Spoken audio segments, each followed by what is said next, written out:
Gumulantang sa buong sansinukob ang pinaka-eskandalosong revelasyon na yayanig sa bawat hibla ng ating kasaysayan at tila isang higanting tsunami na tumama sa gitna ng Malacanang ngayong gabi.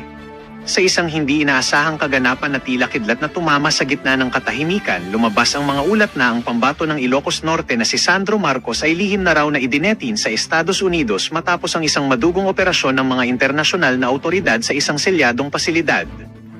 Ayon sa ating mga espiyang nakatago sa bawat madilim na kanto, huling-huli sa kamera ang panginginig ng mga gwardya habang ang mga itim na sasakyan ay nagkakaripas ng takbo upang itago ang katotohanang ang batang Marcos ay nahaharap sa mga paratang na pilit na ikinukubli ng mga naghaharing uri sa harap ng nagising na sambayanan. Hindi makapaniwala ang buong mundo sa nakakangilong eksenang ito kung saan ang mga pader ng palasyo ay tila naglalaway sa takot habang ang mga federal agents sa Amerika ay naglunsad na raw ng isang nakapanghihilakbot na pag-atake dahil sa mga bagong ebidensyang sumabog na tila dinamita sa gitna ng bawat opisina. Ayon sa mga saksing nasa loob mismo ng mga selyadong silid, tila tumigil ang pag-ikot ng mundo nang lumabas ang mga selyadong dokumento at mga video na nagpapakita sa pagkakakulong ng batang opisyal sa ilalim ng mga naglalakihang ilaw ng dayuhang bansa. Bakit nga ba nananatiling tahimik ang pamahalaan at bakit pilit na itinatago ang tunay na kalagayan ng anak ng Pangulo kung ang bawat segundo ng pag-aalingangan ay nagsisilbing pako sa kabaong ng reputasyong matagal ng iniingatan ng ginto at kapangyarihan? Ito na nga ba ang huling kabanata ng isang matikas na pangarap o ito ay simula lamang ng isang madugong labanan sa hustisya kung saan wala nang sino mang itatangi sa lupit ng tadhana at ng batas na walang kinikilala? Ano yun, yung speech? Ang sabi niya, hindi yun. Hindi yung dynasty. Yabang, Inaatake mo yung father niya. presidente. He actually said that. Yes. Sabi niya, hindi, yung mga congressman na nasa labas, lahat sinabi, inaatake mo eh. Sabi ko sa kanya, yung mga congressman na nasa labas, lahat yan, sip-sip sa'yo. Sa tingin niya, sincere si Presidente? Abay, sabi ko nga, mukhang bola yung ICI, bola yung pakulong. Ngayon, bola na naman to. Di bola-bola. Marcos, bola-bola. Di ba? Kaya yung BBM, hindi na yan Bongbong Marcos. Bola-bola, Marcos. Yun ang ginagalit nitong si... Nako, Congressman Egay, baka sitayin ka na naman nung principal nyo dyan sa House of Representatives niyan. Grabe no, ibang klase ho talaga tong si Sandro Marcos. Napakawalang modo. Mantakin nyo, sa katanda-tanda nitong si Congressman Egay Irishi, kaya niyang gawin yun. Kaya niyang sabihin na, ano yun? Bakit mo tinitira ang daddy ko? Di ba, mantakin nyo ho yun mga kababayan? Isang halal na kongresista ang kinakausap. Hindi ho yan appointed ng iyong ama, Sandro Marcos. Meron hong constituent yan. Meron hong mga Pilipino ang bumoto dyan at ilinagay siya dyan sa House of Representatives para siya ang maging boses nila. Wala kang karapatan na kumpasan lahat ng congressman dyan sa House. At dito sa video na to, papasadaan din ho natin itong si, ang pangalan nito, Bugris. Itong si Ma'am Bugris. Sino nakakilala dito? Pakishare naman ho nitong video na to. Gusto kong makausap na masinsinan nitong anak. Ito, mga gusto kong kapartner sa 2028 presidential election. Balagbag mo. Wala, talo ka dyan, Magno. Ako, nasa sideline lang ako eh. Kumbaga, pinapanood ko lang yung balitaktakan yung dalawa eh. Pero dito sa ali na to, tuwang-tuwa ako. Ay, bangla si Husya, talagang pinadapa ho niya itong si Jam Magno. Pero bago ang lahat nangyari, sa like at sa subscribe, masaya na ho tayo dyan. At sa mga gusto sumali sa ating community, yung join button, nandyan lang ho sa baba. Ayun na nga, umpisahan natin ang ating talakayan dito kay Bugris. Bugris yung pangalan nito, di ba? Ito si Ma'am Bugris. Bugris. Ito. Ito. Eloy Bugris, the Queen of Revelation. Matindi. Ito, game. Umpisa na natin to. O, Jam Magno, para sa iyo itong isa na to. Game. Ay, hindi man ako yan. Hindi ko yan kay Amy nga mag-vice president yan. Teka, kay Amy Marcos muna pala to. Kaya pala, ang tagal na ho natin napapanood itong si Bugris, ito si Ma'am Bugris, no? Eloy Bugris, hindi ho natin kinokontent kasi natutuwa lang ho tayo sa sagutan nilang dalawa nitong si Jam Magno. Pero dito sa isang video na to, napukaw ho ang ating attention dahil ito kahit na para doon sa mga nag-iisip at bukas doon sa idea na gawing vice presidente nitong si BP Sara, itong si Manggagamit. Panoorin nyo ho, itong si Eloy Bugris, the Revelation. Pangalan pa lang o mga kababayan, panalo na tong si VP Sara pagka ito ang kumpanya sa kanya. Game. Ay, hindi man na kuya. Hindi kuya kay Aimee nga mag-vice president ya. There is still a little pinch in my heart that is Yeah. telling me an instinct in my tummy. There in my hypothalamus.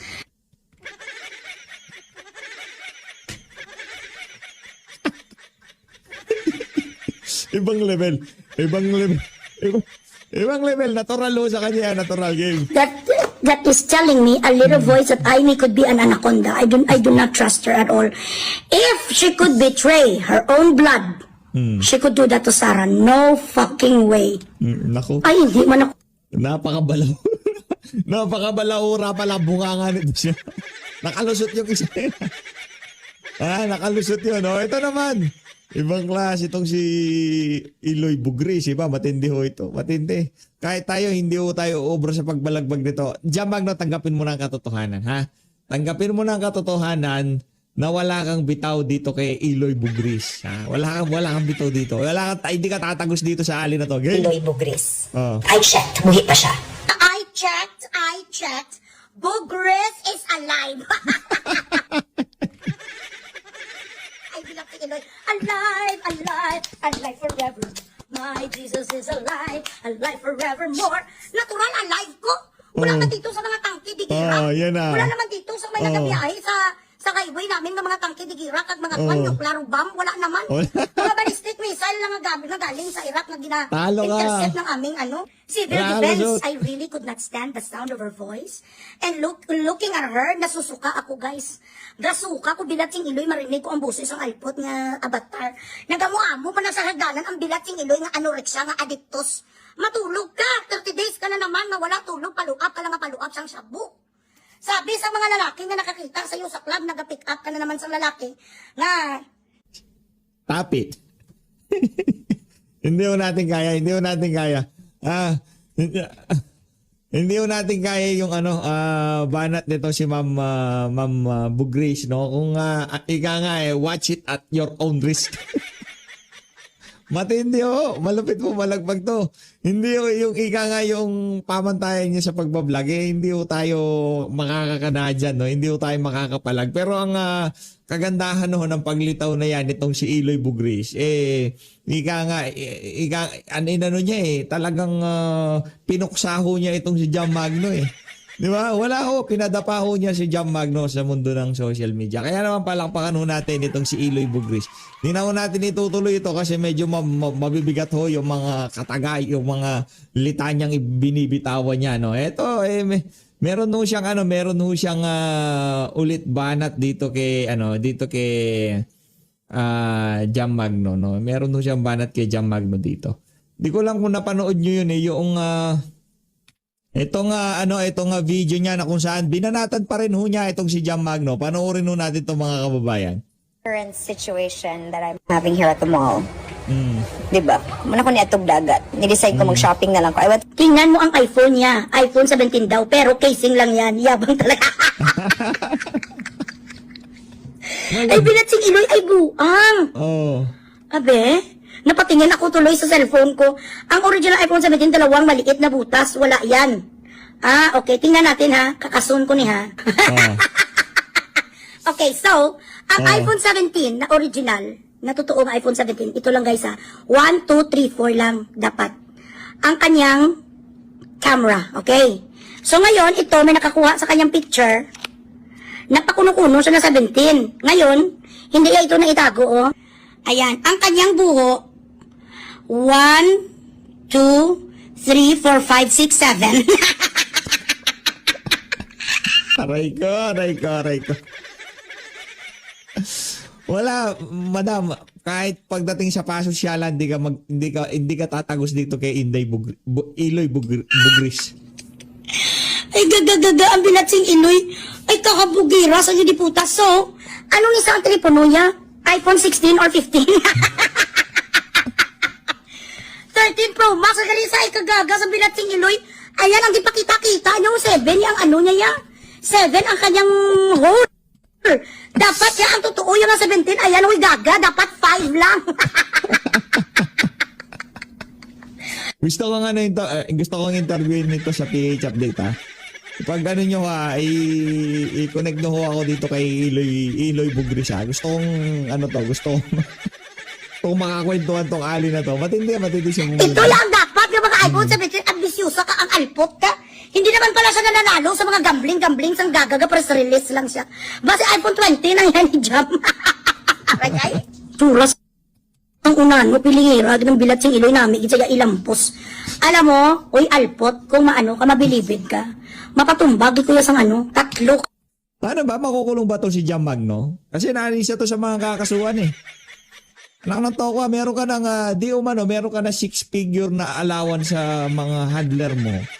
Hindi ka pa nakontento. Nag-promote ka pa na sugal sa Facebook page mo. Talagang may kalalagyan ka dyan. Di ba? Kasama ho siya doon sa, hindi ko alam, pang ilang batch na yan ng mga kakasuhan ng administrasyon nitong si Marcos Jr. Kaugnay doon sa mga internet, tag dito, mga social media influencer na nagpo-promote ng sugal. At isa si Jam Mag. Nagtataka nga ako eh. Anak ng toko, ano siya, puring-puri siya sa administrasyon nitong si Marcos Jr. pero nagpo-promote siya ng sugal.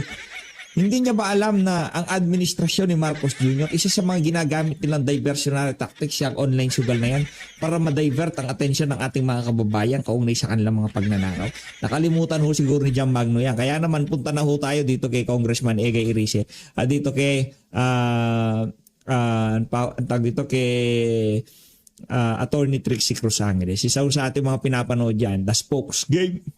Guest, good morning, Kong. Good morning. Morning, Trixie. guys. Good morning. Congressman Erice, how are you? Okay naman. Since last night. Nakatulog naman ng maayos. Nalaga. ano ba yan? Sleeping, the sleep of the just. Yeah, I was about to say, di ba? So what happened here? You gave an excellent speech, by the way. Thank you. It really resonated on all political sides. Not saying that that it really does. So your points about political dynasties, Yes. well taken, and the drift of Congress lately. So you ended up disclosing that as deputy minority leader with the blessings of the House leader. Yes. So you become, how does this work? Well, I think it began during the time of, in fairness, not this administration, but during the last administration. Okay. Natatandaan ko noon na, Who is the House Speaker? well, I think it's, Pantaleon? Alvarez, yeah. Okay. Congressman Alvarez, Speaker Alvarez. All right. In fact, talagang, they're trying to recruit all members to be part of the PDP. At pagka hindi ka nag-PDP, ay medyo matatanggalan ka ng pondo. At isa ako doon sa mga natanggalan ng Siya sa pondo matinamaan. for 1 year. At, What about I chairmanships was the first also, one I assume, who spoke against the war on drugs. Pero ako naman, lagi naman ako, pag nagsasalita ako, may alternative ako pinopropose. Alright. So, hindi naman yung hard-hitting, kundi may proposal ako. Parang sinasabi niya, hindi siya kagaya ni Trililing. Binibigay ako ng mga examples of countries na gumawa niyan pero hindi naging successful. So meron bang, so here, what we're talking about, who becomes minority? Who says who is in the minority? Kasi hindi parating, this confuses me all the time. Which party gets to be the minority? Well, is it by numbers? Oh, no, before kasi, yung sa elections ng speaker, Yes. kung sino yung matatalo, yung farther minority, yun yung magiging minority leader. Pero binago nila kasi nung naging super majority na kasi, yan yung masama sa tingin ko sa super majority. So gagawin nila, magpapahiram. For example, in our case now, there are 19 members of the party list and only at least 9 lang yung regular district representatives. So, pag ang nagiging kagawian, pagka may tumakbo na speaker na hindi nila korsonada na maging minority leader, so mag-i-election ulit. Pero ipapak na nila ng mga party list, mga ibang mga district representatives na actually na allied sa administration. Ganyan yung nangyayari. Not only now, to be fair, but noong mga nakaraang. So these are like quote-unquote minority.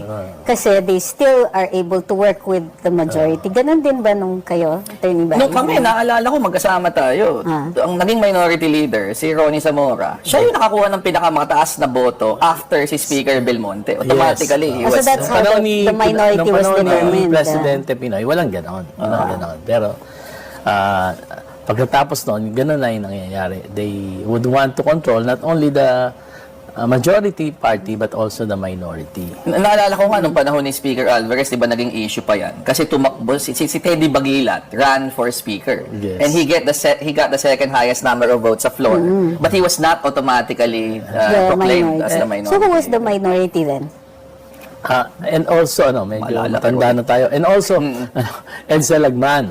Tatandaan si ko, Kong he's Edsel, supposed to be the minority leader. Actually, we question it before the Tama, naalala ko yan. Supreme Court.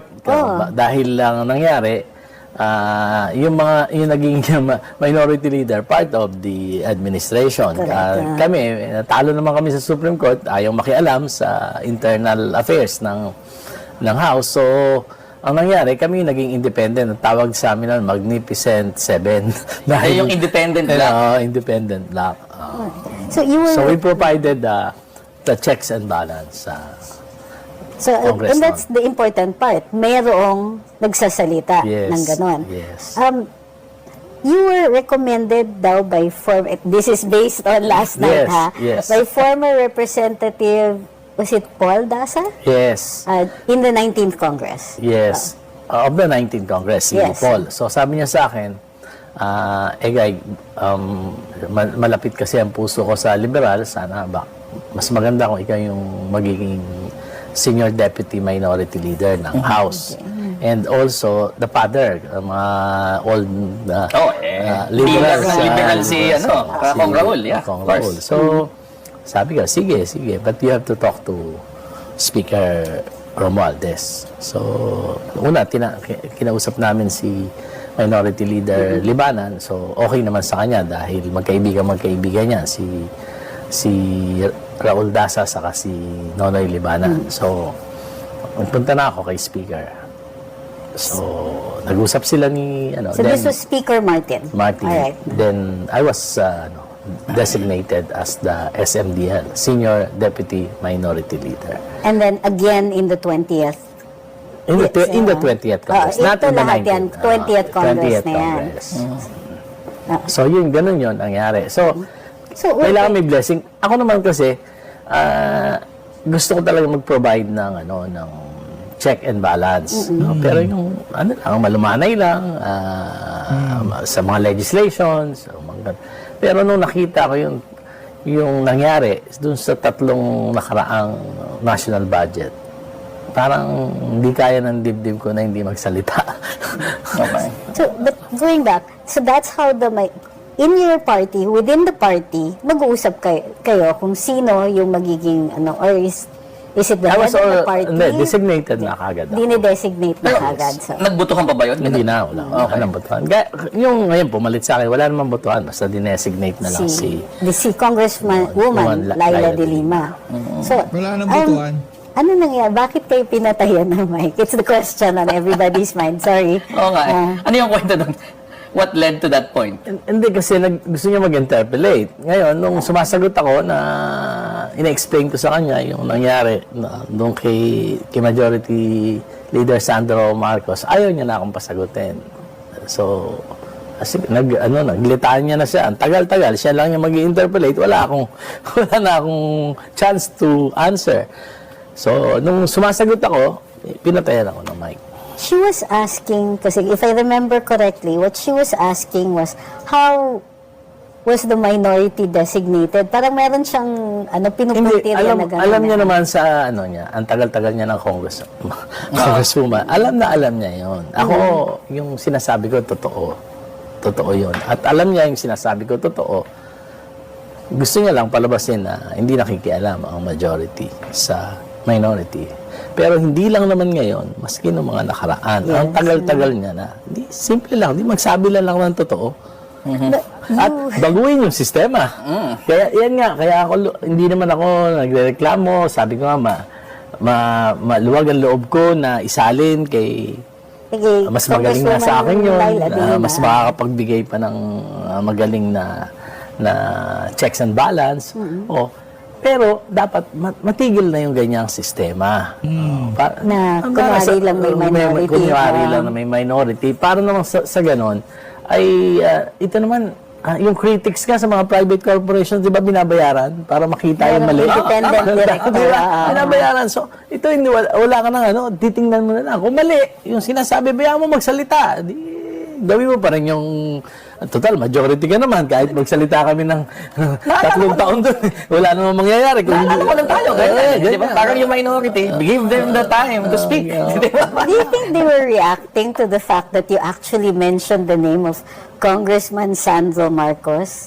Parang he who must not be named ba yan? Palagay ko, yan yung, palagay ko, yung, kaya siya bumaba siya naman nagpe-preside, bumaba siya. Ganon din naman one time when I was criticizing President Marcos, ganon din, bumaba din siya, nagdebate din kami. At, Ano yan, si Janet Garin, isa ho siya sa mga attack dog ditong si Marcos Jr. Isa ho siya sa mga tagapagtanggol ni Sandro Marcos pagka inaatake yung mga polisiya o ang kanyang kapma dyan sa plenaryo, dyan sa bulwagan ng House of Representatives. But it was napasama at pa least kasi a debate, lalong naging clear yung aking explanation. Di ba? Ang ganon din. Iba ganun naman talaga yung point ng interpellation. Lumiliwanag yung lumiliwanag. So, Pero pinatawag nga ba kayo kung Egay? yes, Naku. yes. Sa office? Sa office. Actually, nagsasalita pa ako, nandun na sa tabi ko si Minority Leader Libanan. May CCTV naman yun, makikita, may date. So, tinawag niya ako, binulungan niya ako na pagkatapos ko magsalita, punta kami sa office ni Majority Leader Sandro Marcos. So, pagkatapos ko, sinumahan, magkasabay kami. Pumunta kami sa office ni Congress. Para kayo mga bata, no? Pinapatawag ka sa principal, Brad, yari ka niya. Di ba? Parang ganun. Principal Sandro Marcos, pambihira. Marcos. Pagdating ko doon, andun pa nga si Congressman Ridon, sabi ni Congressman Marcos na please clear the room. Kaya lumabas si Kong Terry. Kong Terry, naiwan kaming apat. Nakatayo siya, nakaganon siya, tapos tatlo kaming nakaupo. Kaya niloloko nga nung minsan nag-speech ako sa Minority Caucus, sabi ko, magpapasalamat ako kay Minority Leader Nonoy Libanan dahil sinamahan niya ako sa principal's office. Ang Sida din. Okay. Ibang klase. So, what did Maliwanag ho mga kababayan na talagang itong bata pa lang kups na ho talaga Kitang-kita nyo ho yun. Bata pa lang si Sandro Marcos pero kups na ho. Paano pa pagkatumanda yan? Naku, lalamunin ho niya ang sambayan ng Pilipino kung sakaling magkaroon pa ng mas mataas na pwesto ito sa pamahalaan. he say? Nga, ano yun? Sabi niya. Sabi ko, ano yun? Kako, yung speech ko. Mga bata pa ako, yun yung aking, yung aking advocacy. Okay. Politika. Ito yung anti-dynasty. Kasi may kasama may part. Lagi naman pag anti-dynasty, nag-speech ako, lagi may kasama yon. Dahil sinasabi ko naman na tingin ko yung corruption, massive corruption, ang dahilan yan ay yung pataba ng mga political dynasty sa ating bansa. So laging yun ang aking advocacy. At that's my advocacy 40 years ago. 40 years ago, when I was just 20 years old, fighting for political dynasties in Caloocan. Okay. So, and then so ang tinanong lang niya is, ano yun? So, and then you asked him, ano Sabi yun daw yung niya. speech Ang sabi mo? niya, hindi yun. Hindi yun dynasty. Yabang ano? Inaatake mo yung Yung father niya. Presidente. He actually said that. yes. So, Grabe. Napakakapal ho ng mukha nitong si Sandro Marcos. Bata pa lang ho talaga, kups na, ibang klase ho. sabi ko, kung malalim mag-isip, hindi yan atake. Tulong yan.